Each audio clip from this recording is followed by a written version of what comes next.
Presença, oferecimento Vista Azul Hotel, a Europa pertinho de você.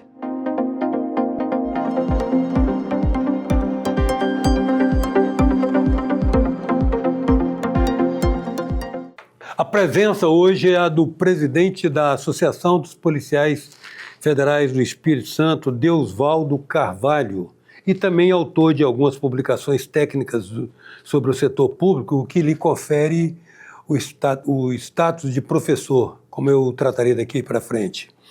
Professor, o senhor é presidente da Associação dos Policiais Federais, e então a pergunta é inevitável: como é que está o espírito da tropa? Ou seja, como a categoria que detém uma imagem muito relevante perante a sociedade brasileira, como é que essa categoria se encontra hoje? Se tem alguma agenda de reivindicação, tem demandas que vocês colocam como necessárias para uma melhor condição de vocês? Hoje a nossa associação, ela congrega todos os cargos, ou seja, o cargo de delegado, de perito, agente, escrivão, papiloscopista e também os técnicos administrativos.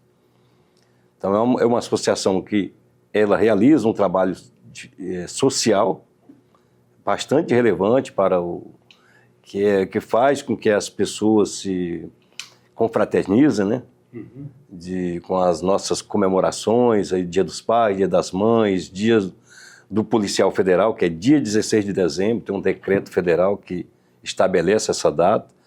A gente promove diversos eventos. Esse ano nós fomos atores ativos ali na primeira corrida do Dia do Policial Federal, na Orla de Itaparica.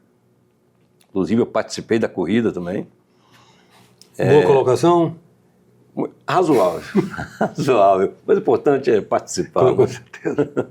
Já fui atleta, mas hoje não sou mais. Então, só por hobby mesmo, né? Uhum.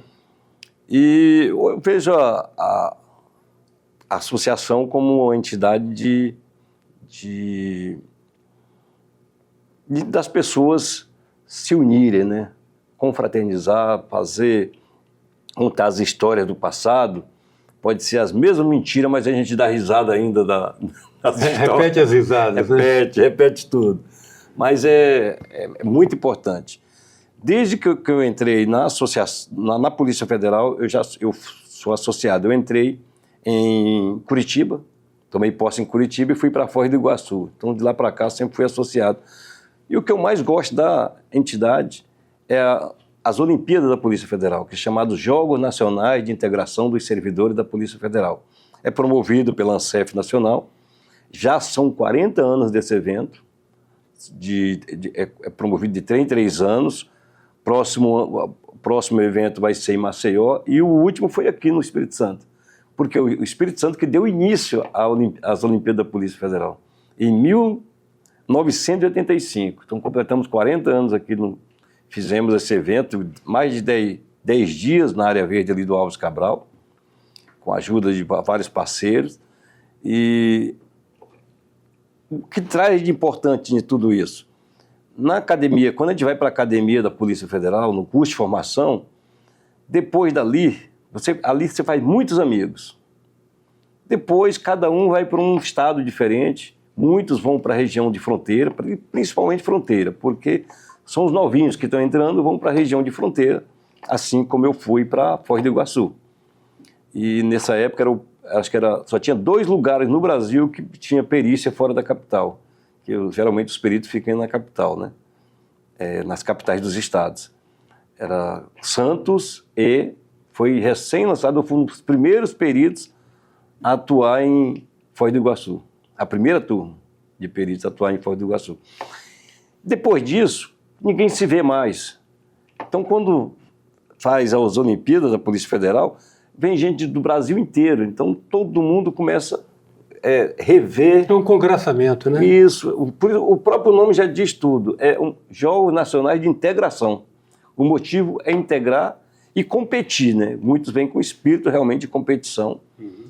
O nosso estado é um estado pequeno em termos de efetivo, mas nós conseguimos uma façanha inédita nessa última Olimpíada. Fomos a segunda melhor delegação do Brasil, ficando aí na frente de delegações como Rio de Janeiro, Brasília. Professor, A gente vive claros tempos de polarização política no Brasil. Isso, de uma certa maneira, se reflete no meio dos policiais federais? Se reflete, não há como não refletir. É. Isso. Reflete diretamente na instituição. Nós temos gente dentro da instituição que são de direita, centro-direita, centro-esquerda e de esquerda. Mas... A convivência é democrática. Isso, a convivência é democrática, com respeito e com bastante harmonia. Mas existe essa polarização, isso é um fato que é inegável. Porque nos últimos anos a PF foi acionada para intervir em questões até espetaculosas, né? Prisão de autoridades, decisões políticas, na definição da hierarquia, né? Isso gerou, isso também, de uma certa maneira, não tem como não se rebater no sentimento de vocês, né? Sim, ela afeta diretamente o sentimento das pessoas, de como é conduzida. A Polícia Federal já é motivo ainda de orgulho da sociedade, mas num passado recente nós realizávamos muitas operações de nível nacional e às vezes criticada por alguns setores, né, que eram muito espetaculosas, né, mas foram operações muito significativas para o Brasil, para a sociedade. A gente faz um trabalho, realmente é um trabalho muito bom para a sociedade brasileira. E o policial e o agente, compete ele executar a missão, né? Não julgar uma missão, né? É isso. Eu vejo assim, desde que eu entrei na instituição, eu era auditor fiscal da Receita Federal, quando eu entrei na Polícia Federal. Fui para a academia e qual era a minha percepção ali? Já era um sentimento de que todas aquelas pessoas que estavam ali na academia estavam porque tinham um perfil com vontade de combater o crime, realmente, em prol da sociedade. Uhum. Agora eu vou falar de um outro aspecto, que é o seguinte: essa experiência sua de auditor fiscal rendeu 2 publicações extremamente significativas. Uma é essa sobre a Lei de Responsabilidade Fiscal, Doutrina e Jurisprudência, assinada pelo senhor diretamente. A outra é uma autoria em coautoria com Márcio Secato, né? Essa aqui é a primeira e talvez a mais relevante para a nossa conversa aqui, porque diz respeito a esse novo momento da gestão pública brasileira com o advento dessa lei, né? Foi essa marcante, lei é de 2000. Né? 2000. Isso. E a outra é o Manual Completo de Contabilidade Pública. Certamente um tijolaço de interesse do pessoal que vai fazer concurso, pessoal que já trabalha no setor público, né? Isso. É um manual de sobrevivência, digamos assim. Hein? Exatamente. Então, eu estava falando dessa lei de responsabilidade fiscal, quando ela impõe uma limitação ao descontrole que sempre houve,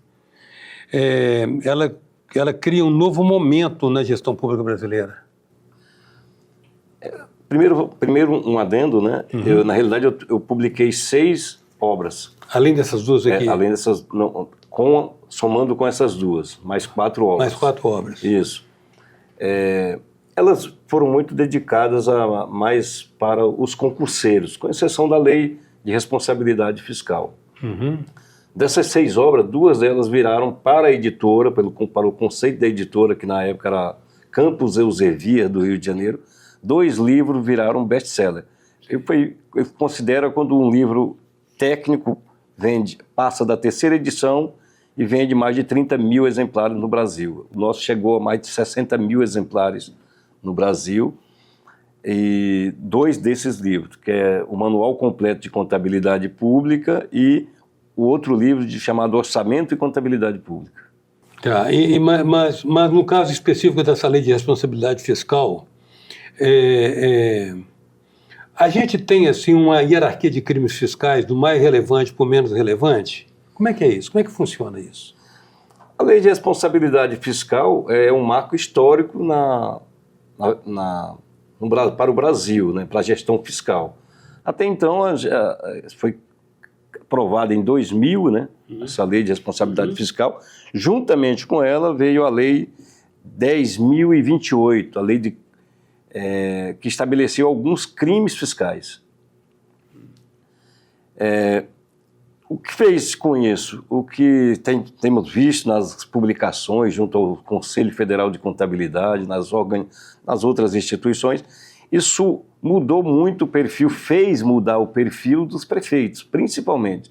As prefeituras eram muito desorganizadas, muito bagunçadas. Um prefeito, quando estava no seu último mandato, deixava o caixa limpo, né, das prefeituras, não tinha nenhuma responsabilidade fiscal. E essa lei veio trazer esse perfil de responsabilidade para as finanças públicas, dentro da gestão pública. A gente tem até como exemplo aqui o Estado do Espírito Santo, que tem uma nota A na sua avaliação de finanças públicas, junto à Secretaria do Tesouro Nacional. Por quê? Porque tem uma gestão baseada com a responsabilidade, com base na lei de responsabilidade fiscal, que não é muito difícil de cumprir, basta cumprir as regras constitucionais, limite de gasto com educação, com saúde, fazer as transferências para os municípios, estados e usar o recurso com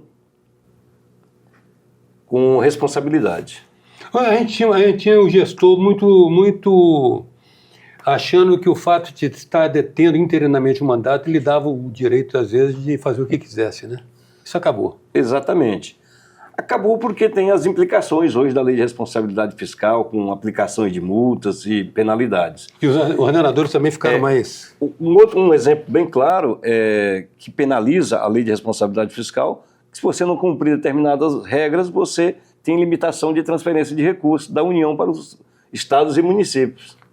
Tranca as torneiras. Isso limita e faz com que procure ter uma gestão fiscal para poder receber o recurso. Então, quer dizer, realmente é um reconhecimento de que foi um avanço muito grande. Foi um marco histórico.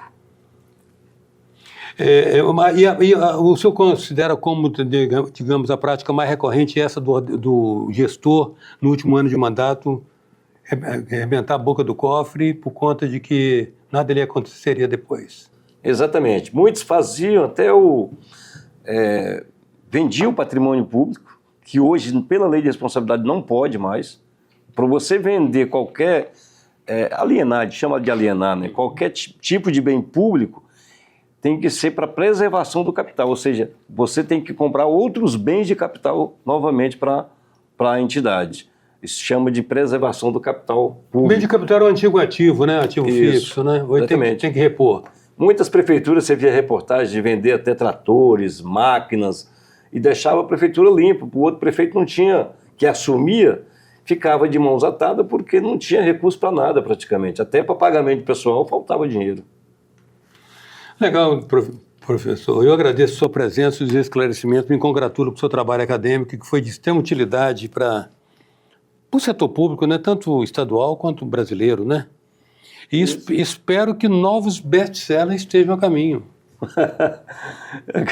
Acredito que não, porque essa vida de escritor ela não é fácil. Não é fácil e você requer constante atualização. Ou seja, às vezes trabalho, falta tempo para isso, né? Tempo, fundamentalmente tempo. Isso. Mas, de qualquer maneira, muito grato pela sua presença aqui. Eu que agradeço, fico à disposição, manter esse diálogo tão bacana, tão à vontade, né? Eu que agradeço e quando precisar, estamos à disposição. A nossa associação também está à disposição. A gente pratica muito também a ação social de Natal das crianças, a gente faz várias ações sociais, doações para entidades carentes, né? A gente faz doações, a gente consegue patrocínio e ajuda as entidades.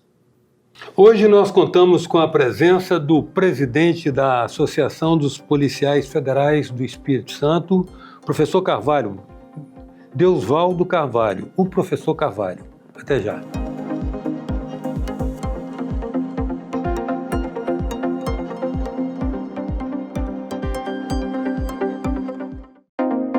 Presença, oferecimento Vista Azul Hotel, a Europa pertinho de você.